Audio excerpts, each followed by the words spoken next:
et à tous, ravis de vous retrouver pour un nouvel épisode des Pépites de Maxou. Nous sommes sur la place des Invalides à Paris. C'est ici que se dérouleront les épreuves de tir à l'arc aux Jeux Olympiques de Paris 2024. Vous l'avez donc compris, c'est une archère que j'attends ce matin et pas n'importe laquelle. Lisa Barbelin, la numéro 1 mondiale, est sur le point de nous rejoindre. On fait un petit tour des lieux et je vous en dis plus sur Lisa.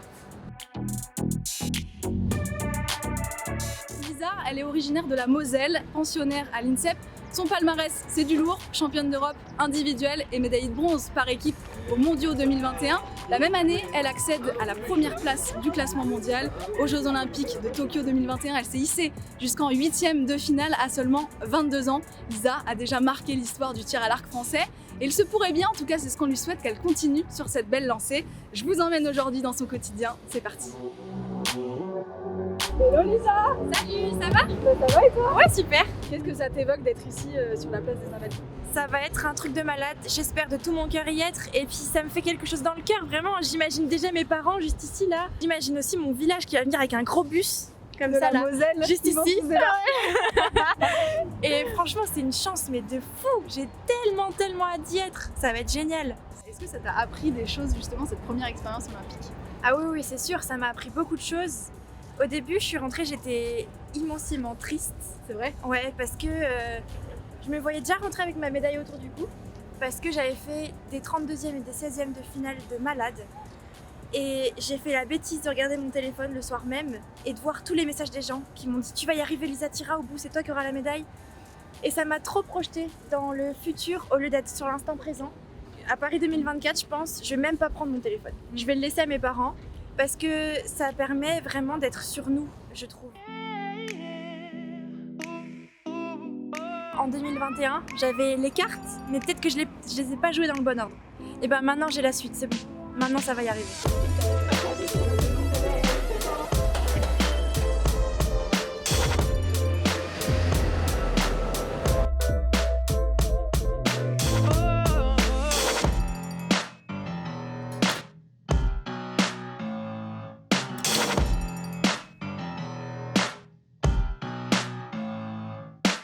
Il y a plusieurs types d'arcs. Ouais, c'est ça. Il y a l'arc classique, c'est ce que je tire.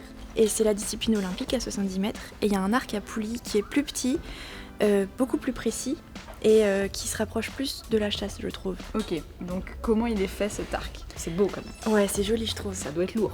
C'est un peu lourd. Tu veux essayer? Vas-y. Attends, je vais te Ouais. le casser. Oh, le truc. Ah ouais. D'où l'utilité de faire de la muscu. Exactement. Non mais c'est abusé par contre. Ça pèse 5 kilos. Ça pèse 3 kilos. Ah ouais. Purée. En fait c'est pas très lourd mais ça paraît super lourd. Ça paraît très lourd parce qu'il y a Attends. beaucoup de poids à l'avant et puis surtout tu le portes à bout de bras.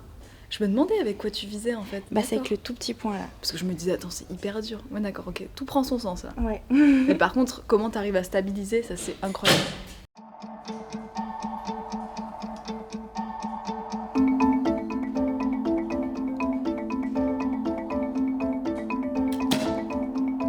Ah ouais carrément. C'est mieux.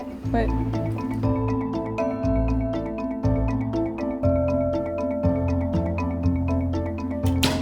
À quoi tu penses exactement au moment où tu tires la flèche?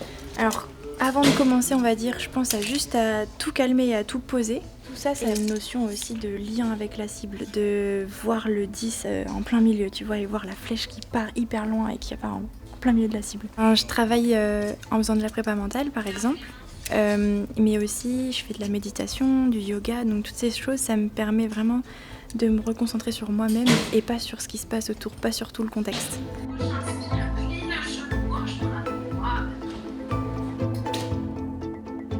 Je voulais quand même avoir un petit mot du vice-champion olympique à Rio en 2016. Jean-Charles, tu as fait le mixte avec Lisa à Tokyo. Oui. C'était donc ta partenaire. C'est quoi ses qualités un petit peu d'archère et qu'est-ce qui t'a marqué le plus avec Lisa à Tokyo? Déjà, pour moi, c'est une enfant. Quand je dis une enfance, parce qu'on a un peu plus de 10 ans d'écart. Après, les qualités de Lisa, vraiment, c'est son côté joviale. Elle est issue d'une famille où elle a des sœurs, elle a vécu dans un cocon un peu familial qui fait qu'il y a certaines valeurs qui sont un peu identiques aux miennes.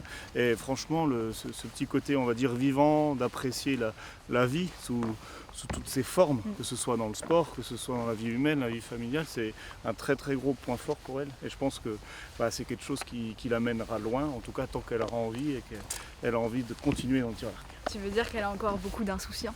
Exactement. Et cette insouciance est importante au tir à l'arc parce que c'est ça qui permet d'aujourd'hui de relativiser un peu sur les enjeux et tout ce qui va arriver. Et tant qu'elle arrivera à garder cette insouciance et en plus ça s'y travaille, je pense qu'elle pourra aller très très loin. Il n'y a pas un truc qui t'a marqué là à Tokyo qu'elle t'a fait Des choses qui nous a marqué, c'est la petite panique. Ça veut dire que moi, avant d'aller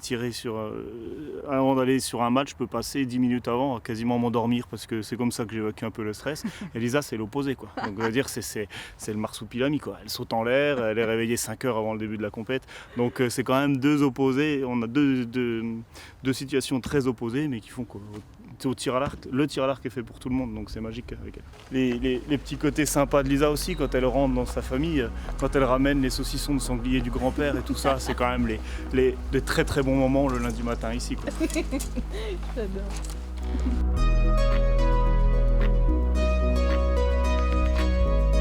Je vous présente Nicolas Riffaut. Nicolas, tu as entraîné Lisa, tu l'entraînes toujours aujourd'hui parce que ça fait depuis 2009 que tu entraînes à l'INSEP. Qu'est-ce qui lui manque pour aller chercher cette médaille en 2024 à Paris? Il manque pas grand chose, elle a été numéro 1 mondial l'année dernière dans une période où il n'y avait pas les coréennes, mais pour autant elle a même eu des matchs contre des coréennes au championnat du monde très très serrés. Ce qui lui manque pour l'instant, c'est un petit peu d'expérience, c'est encore plus d'automatisme et après voilà, je pense qu'elle joue sur la même à jeu égal sur les compétences mentales. Elle a vraiment cette capacité à se transcender en compétition que les meilleurs ont. On a eu une approche d'abord psychologique afin qu'elle comprenne mieux pourquoi elle était là et ce qu'elle a mis en place, ce qu'elle voulait mettre en place pour y arriver. Et une fois qu'elle a bien compris quel type d'athlète elle voulait être, ensuite on est parti sur le registre de la préparation mentale. Et là, j'ai envie de dire, c'est relativement simple parce qu'elle adore la préparation mentale. Donc elle était, à chaque fois qu'on faisait un entretien, c'était quelqu'un qui était très impliqué, qui avait presque des propositions à faire. Et surtout, ce qui est très intéressant par rapport à d'autres, c'est que quand on lui donne du travail à faire, elle le fait. Et donc du coup, effectivement, moi je trouve qu'elle a beaucoup progressé sur sa capacité de concentration, sur son implication et sur sa capacité à gérer ses émotions aussi. Waouh, elle est bien décorée ta chambre là pour le coup. Donc là c'est la médaille de bronze par équipe C'est pour ça. le championnat du monde l'année Ouais. dernière. Et t'es restée combien de temps numéro 1 mondial d'ailleurs? Je suis restée pas très longtemps, 3 semaines, mais Quand même. numéro 1 mondial, c'est trop cool. T'étais en tête du classement pendant 3 semaines. C'était quoi. ouf. Et ça Qu'est-ce que j'allais c'est te super demander important. C'est quoi? C'est le décompte avant les Jeux. De Il y a- Paris? Ouais, Ah j'adore. 879 jours avant la cérémonie. Et tu le changes Tous les jours. Dès que je me lève. C'est un peu comme, tu sais, les Oui, dates, comme là, tu sais, les le calendriers. calendrier. Là. Ouais. Ouais, exactement. Mais c'est génial. C'est trop cool. Usain Bolt. Une légende. Ouais. Et c'est qui lui? Et lui, c'est Thomas. C'est qui Thomas? C'est mon chéri. Il habite juste à côté là. J'adore. Et donc il est aussi archer Ouais. Ouais. en équipe de France avec toi. Ouais. Vous êtes H24 ensemble. Oui. Et ça c'est bien. Ouais, c'est trop bien. Moi, j'aime trop. J'ai besoin d'être avec quelqu'un tout le temps. Je supporte pas la solitude. Et du coup, ouais, j'ai trouvé mon paradis, quoi. Thomas, avec Lisa, vous vivez quasiment ensemble parce que t'es juste la chambre à côté d'elle. Ouais. Vous vous entraînez ensemble, vous partez en compétition ensemble. Pour toi, c'est quoi ses plus grandes qualités? Je pense qu'elle est toujours souriante, toujours à voir le bon côté des choses. Et dans le sport de haut niveau, toujours voir le positif, c'est quelque chose qui est très important.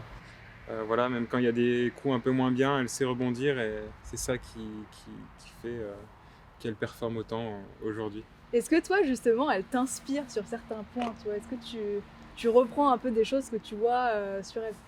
Ouais, toute cette positivité, elle en a tellement que ça déborde et puis on peut se servir nous-mêmes aussi. Donc c'est un peu positif pour tout le monde, pour tout le groupe même. Le rêve, c'est quoi tous les deux? Vous avez la chance de pouvoir faire des épreuves mixtes. Et ça vous est déjà arrivé de faire une compétition ensemble? Ça nous est déjà arrivé l'an dernier, oui, ou même il y a quelques années déjà, quand on n'était pas encore ensemble. Ouais, l'épreuve mixte, c'est un petit bonus, mais c'est un peu allié tir à l'arc professionnel et vie un peu plus perso.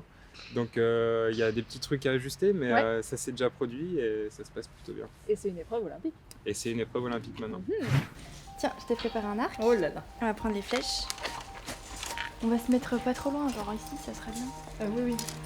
Oui, oui, ne commençons pas trop loin. Tu sais quoi, je trouvais pas de sport de reconversion qui m'intéressait. Bah, franchement, je vais dire le tir à l'arc. Mais c'est cool, je trouve, en plus c'est trop calme. Peut-être t'as l'impression de progresser. Je suis bien là. Ouais, là, t'es bien. Bah voilà, c'est pas mal, hein. Du coup, t'as fait 2 8, un 9 et 2 10. Je suis fière d'avoir une coach aussi forte bien, et c'était qui trop me, cool. qui me motive. C'est important. Merci beaucoup Lisa, fin de journée. Ouais, c'était super cool. Ouais, franchement j'ai passé une journée de dingue. Ouais, moi aussi. J'aurais C'était trop bien. appris le tir à l'arc un peu. Ouais, J'aurais été sur l'Esplanade des Invalides grâce à toi, le Ouais. spot de Paris 2024. carrément. Et tu m'auras carrément fait rentrer dans ton univers, donc merci pour ça. Merci, c'était trop top. Et c'est quoi la suite pour toi? Et la suite, là, ça va être les sélections pour l'équipe de France senior. Et après, j'espère les compètes, les coupes du monde et tout ça.